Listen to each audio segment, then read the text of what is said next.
Are you actually an extrovert but living your life as an introvert? Let's explore why this may be happening in today's video.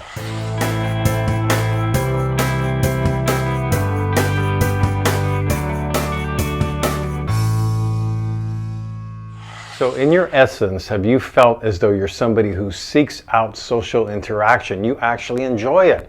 You have a lot to say, you enjoy being around people, but you're wondering, where did that go? Why am I an introvert in most of my life? Not only are you confused about it perhaps, but maybe people who know you wonder why you're holding back so much. They can tell you're wanting to burst out of your bubble sometimes, but you're restricting it. There's an energy they can pick up with that. So sadly, this could be a result of childhood trauma. A trauma wound that's common in a lot of people is that they begin to slowly isolate themselves in their life, or at the very least hold back. They're restricted somehow. Now we can all cover up to some degree and be something we're not as an adult, even to fit into social situations. And that's okay to a degree, meaning social situations can be very awkward for many people in general, but it's when it becomes a pattern, something consistent over many, many years, and we find that we're becoming more and more isolated in our life or withdrawing more, because in a way we can then become a covert extrovert, so to speak, meaning yes, we can put on a good act, we can be friendly and vivacious to a degree,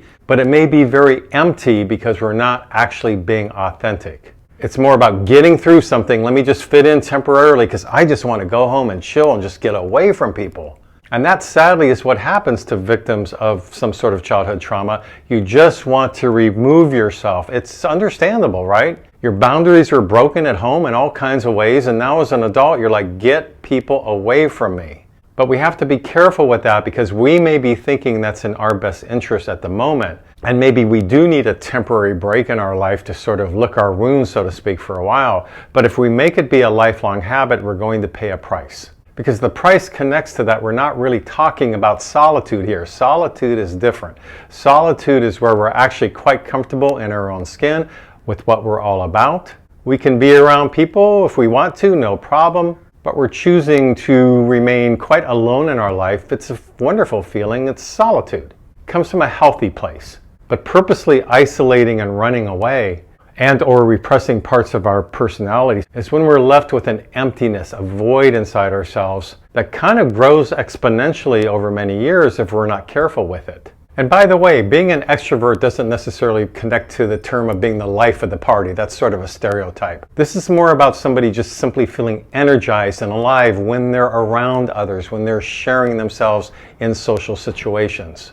It's an energy that goes with this. Part of this could be that due to the childhood trauma you experienced growing up, it wasn't safe for you to simply be yourself. What this would do to you then as a kid growing up through developmental stages is that you likely felt emotionally dysregulated, not only about who you were if people saw a side of you that you're not used to showing, because you had to keep that in at home to be safe in this toxic family, but the dysregulation happening also in triggers that you encounter. It throws you off. And so this naturally jubilant, vivacious personality you may have becomes more and more cemented down the way it had to be cemented down in childhood. This may actually cross over into even shutting people down, isolating yourself, pulling back from the world, and inherently you're aware that there's this internal conflict because likely part of you wants to jump out of your skin and be who you truly are, which sometimes can be the life of the party. You like connecting with people. You love that feeling of social interaction, which is healthy, right? We get support from others, we support them, we're exchanging stories. It brings meaning to one's life. Life is meant to be lived with other people. We don't want to isolate in ways that are detrimental to ourselves. If you're a victim of childhood trauma, you may find yourself isolating as a way to keep yourself safe,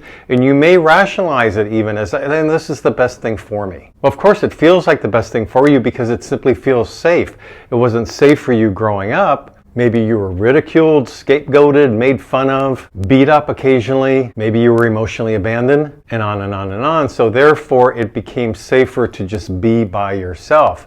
But if we bring that into adulthood, we're going to pay a price because we're naturally social beings to begin with. It's part of our DNA.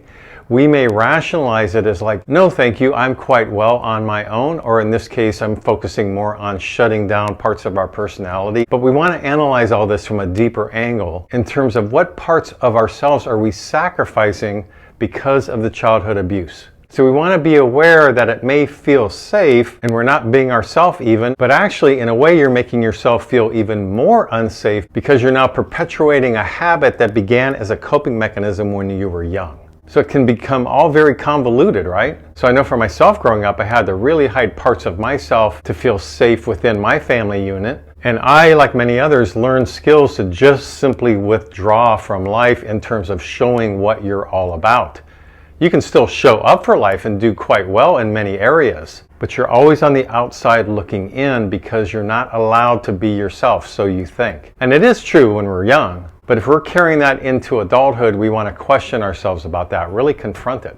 Are we giving in to the symptoms? Is that now dictating our life? So as horrendous as it was in our childhood, do we really want to cave to this for the rest of our life and not find out and show who we really are? We have to remind ourselves that that's our trauma talking to us if we act out this way as an adult. So for me, for example, I forced myself to take a couple years worth of Toastmaster classes where I had to get up and speak in front of others because it wasn't safe for me to speak at home. I began to put on a role for everything. I was a big chameleon. And yet behind that, on some level, I knew there's so much more bubbling up here, but I didn't know what to do with it. It wasn't safe for me. It wasn't until I began therapy many years later that I know what I'm all about now. I have to find ways to make it safe for myself to be who I am. So in the case of an extrovert, they're repressing their real personality. Now, I wouldn't say I was an extrovert, but there are extroverted people out there who put a big cement block on themselves. And people sometimes can pick up that energy and they ask you, what's up with you?